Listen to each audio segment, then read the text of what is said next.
Al-Muhaimin adalah dengan pengertian Allah atau bermakna Allah sebagai pemelihara, Allah sebagai penjaga, ya. Allah yang senantiasa menjaga kita, menjaga kehidupan ini, menjaga tata dan kelola sistem, tata surya kehidupan, ekosistem, dan semua keteraturan yang ada di dalam kehidupan ini. Allah lah yang menjaga dan memeliharanya. فَأَمَّا الَّذِينَ آمَنُوا فَيَعْلَمُونَ أَنَّهُ الْحَقُّ مِنْ رَبِّهِمْ. Kita sudah mengkaji tentang sifat Allah, Allahur Rahman, Ar-Rahim, Al-Malik, Al-Quddus, As-Salam, Al-Mu'min. Yang sekarang adalah Al-Muhaimin. Al-Muhaimin adalah dengan pengertian Allah atau bermakna Allah sebagai pemelihara, Allah sebagai penjaga, ya. Allah yang senantiasa menjaga kita, menjaga kehidupan ini, menjaga tata dan kelola sistem, tata surya kehidupan, ekosistem, dan semua keteraturan yang ada di dalam kehidupan ini. Allah lah yang menjaga dan memeliharanya. Oleh karenanya tidak ada pemelihara lain dan tidak boleh ada keyakinan bahwa ada pemelihara lain, pemelihara sawah, ya, penjaga dan penunggu kebun, laut, dan seterusnya. Maka keyakinan rububiyah kita, Allah sebagai pemelihara, termasuk, ya, Allah yang memelihara kita ketika kita tidak sedang tertidur, Allah yang memelihara kita sedang kita terjaga maupun tidak terjaga, dalam kondisi kita aman maupun berbahaya. Maka meyakini Allah sebagai Al-Muhaimin, Allah sebagai pemelihara. Dan seharusnya ini menguatkan kita untuk senantiasa patuh dan taat, terutama ketika khawas dan bisikan-bisikan setan itu mulai berbisik, ya. Ketika misalnya ada bisikan setan tentang ketika kita mau menanamkan disiplin ibadah kepada anak kita, oh ternyata dibisikkan nanti kelelahan, nanti kecapean, nanti bisa terserang penyakit. Allah lah yang memeliharanya.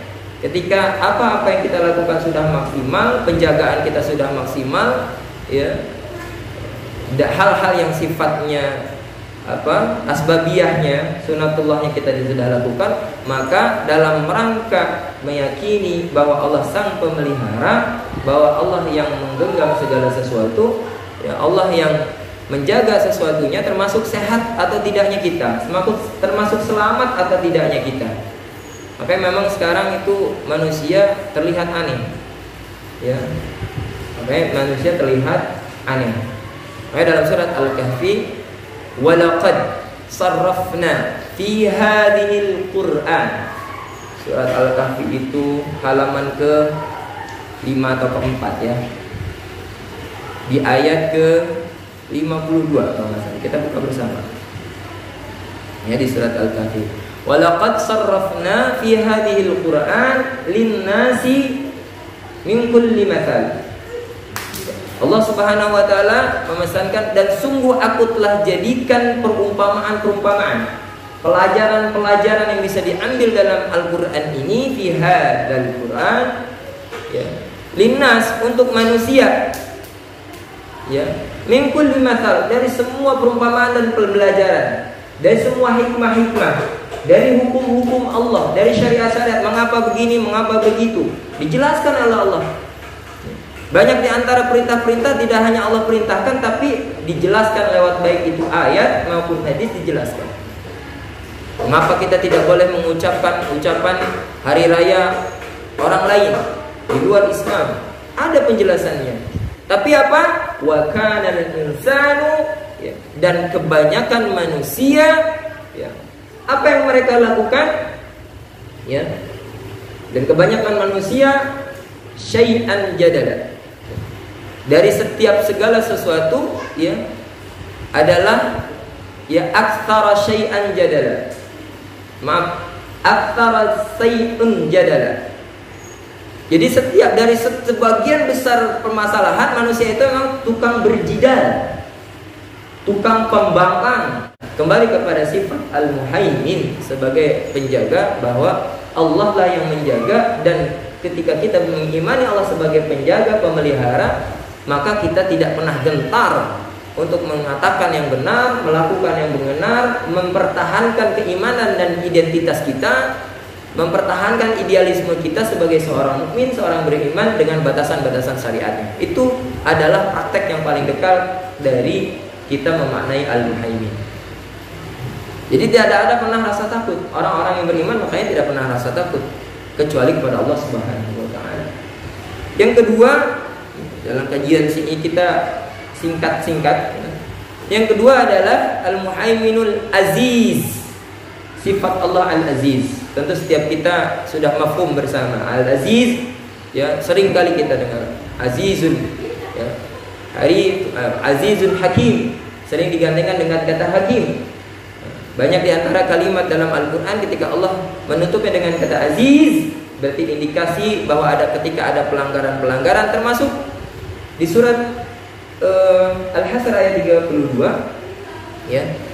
Wallahu alladzi la ilaha illa huwal malikul quddusus salamul mu'minul muhaiminul azizul jabbarul mutakabbir subhanallahi amma yusyrikun. Huwallahul khaliqul bari'ul musawwirul lahul asmaul husna yusabbihu lahu ma fis samawati wal ard wa huwal azizul hakim. Maka pelanggaran-pelanggaran terhadap ketauhidan, yaitu perbuatan-perbuatan syirik, ketika itu Allah tutup dengan ayatnya Aziz, Maha Perkasa, dari kata Izza. Ya, kalau ada orang namanya Izza, ya, itu nama berarti orang yang perkasa, memiliki kekuatan. Nah, secara maknawiyah Izza itu ada dua, ya. Ada al-izzatul quwwah, berarti kekuatan Allah tidak bisa tertandingi. Yang kedua adalah izzatul imtina', yang berarti Allah tidak bergantung kepada kekuatan apapun. Allah tidak terpengaruh walaupun seluruh makhluk ini kafir, maksiat, ya, berbuat kerusakan, buat Allah sendiri itu tidak pengaruh. Itu ya bimakna Allah al-izzatul imtina'. Ya, aziz dalam artian, jadi aziz itu Allah memiliki mutlak kekuatan yang tidak tertandingi, dan Allah tidak membutuhkan kekuatan apapun, ya, tidak bergantung kepada kekuatan apapun, dan tidak dipengaruhi oleh kekuatan apapun. Nah, sehingga makanya dalam bagian pembahasan maupun ayat, ya, nanti bergabung lagi, karena sifat Muhaimin, Aziz, seperti kemana Ar-Rahman, Ar-Rahim, Al-Malik itu berhubungan. Al-Qudus, Maliknya Allah berkuasa, tapi Kudus Maha Suci, artinya berkuasanya enggak semena-mena, enggak sewenang-wenang, bebas dari sifat zalim. Makanya kaidah akidah para kaum Jabariyah itu bertentangan. Kenapa? Karena Allah kalau menciptakan manusia itu seperti boneka yang mutlak Allah tentukan, tidak ada kehendak bebas yang dalam batasan tertentu, maka itu menyalahi atau menyelisih sifat Allah yang bebas dari sifat zalim. Allah yang Maha Kudus, ya, Allah yang Maha Suci dari segala celak dalam tindakan maupun sifatnya. Nah, sekarang Al-Muhaimin, Al-Aziz, Al-Jabbar. Al-Aziz Maha Perkasa, Jabbar. Al-Jabbar itu diartikan sebagai yang maha memaksakan, atau bahasa yang lebih mudah dipahami, yang memiliki otoritas. Artinya Allah berkuasa atas sesuatu yang telah ditentukan. Makanya ini akan membantu kita memaknai yang dimaksud dengan misalnya iradahnya Allah. Maka iradahnya Allah diselimuti atau diiringi dengan sifat jabarnya. Kan kita belajar kemarin, takdir itu bisa bertemu, ya, ada iradah-iradahnya Allah. Tapi kenapa ada orang yang belajar juga tidak ada yang berubah bisa jadi pintar, ada yang belajar tetap misalnya belum pintar-pintar. Ada orang yang berusaha gigih akhirnya bisa mendapatkan kekayaan, ada orang yang jungkir balik tetap saja segitu-segitu aja. Ya, makanya kata para ulama, kalau saja mencari rezeki itu ditentukan oleh waktu, tentunya toko-toko usaha-usaha 24 jam lebih kaya dibandingkan orang-orang yang memiliki pekerjaan hanya sebentar. Tapi sesungguhnya tidak. Kenapa? Allah punya sifat Al-Jabbar, punya otoritas dalam menentukan takdirnya juga demikian. Terus kalau kita perhatikan, kenapa harus ada Dajjal? Itu termasuk otoritasnya Allah menentukan sebuah tatanan dan sistem kehidupan.